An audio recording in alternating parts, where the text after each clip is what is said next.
Imagine being a mother doing everything in your power to protect your child and being villainized for it.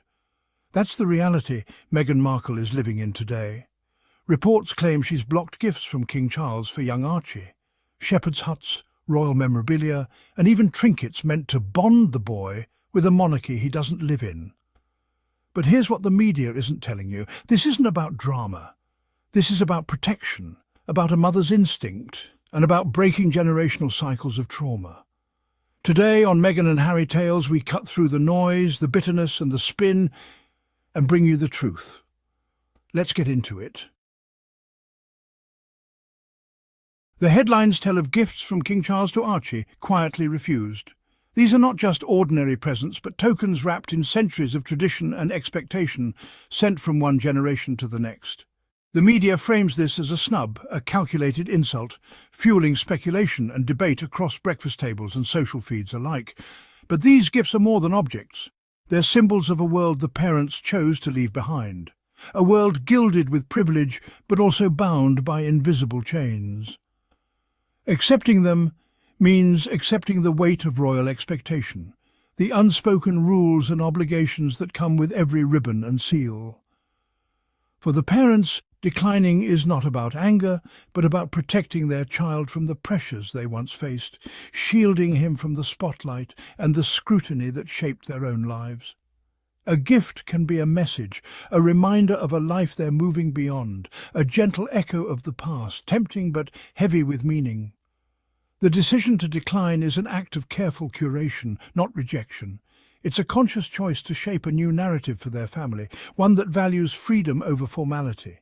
It's about filtering influences, ensuring their child's world is built on peace, not pressure, on love and authenticity rather than duty and expectation. The story isn't about gifts. It's about the meaning behind them, the silent conversations and choices that shape a family's future.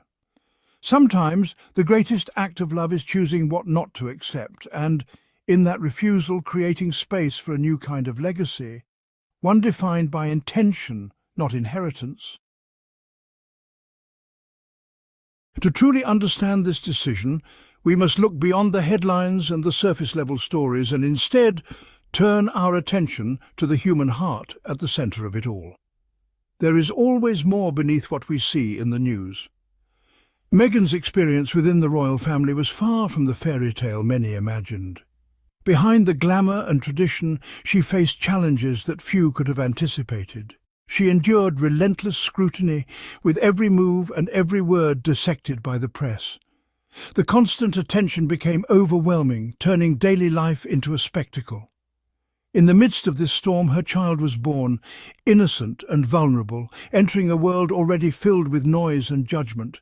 Her choice to shield her children is not a rejection of family or tradition, but a profound act of love and protection. She is prioritizing their well-being above all else. It's about giving her children the freedom to discover their heritage and identity on their own terms, without the weight of public expectation or pressure. By making this choice, she's breaking a cycle and choosing a healthier, more mindful path for her family's future. While the media may focus on a rejected gift or a single moment, the real story is about a mother accepting responsibility for her children's well-being and happiness. This is a choice born of memory, reflection, and hope, not malice or resentment. Sometimes the most powerful statement a person can make is a quiet one, an act of love that speaks louder than words. Every parent is shaped by their own history. For Meghan and Harry, the shadows of royal life and media scrutiny run deep. Harry witnessed the toll on his mother Diana and carries that trauma. Meghan's choices are a response to these echoes. She's not just reacting, but redirecting. By setting boundaries, she teaches her children self-worth and agency. What the media calls rejection is actually creation, a new, healthier family dynamic.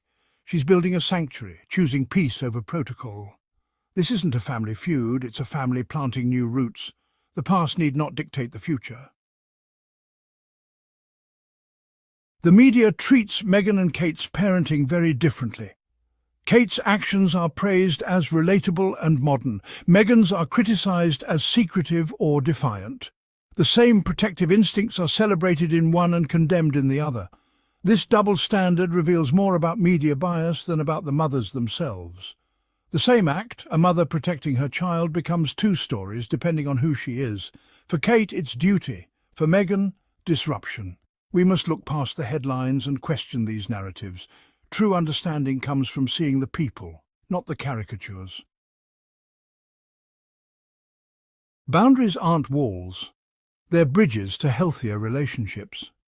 A parent's boundary is an act of love, not rejection. Like a garden fence, it protects what's growing inside. Meghan's boundaries aren't about cutting off family, but about managing influences. She's building a safe space for her children to grow strong. It's not about anger, but wisdom, choosing what's best for her family. These boundaries allow for connection on healthier terms. It takes courage to define your own path, especially against tradition. A mother's sanctuary is the foundation for her children's future. Love sometimes means saying no so that deeper connections can flourish. This isn't just royal drama, it's a quiet revolution in parenting. Meghan's choices reflect a new generation prioritizing emotional health over tradition. Conscious parenting means being present, aware and loving. It's about giving children the freedom to write their own stories. Meghan's desire for privacy is about letting her children discover their identity in their own time. We shouldn't judge, but be inspired by such courage. Every child deserves a sanctuary and a loving parent willing to protect it. This is a story of strength, not spite. In their quiet determination, mothers like Meghan are building a kinder future.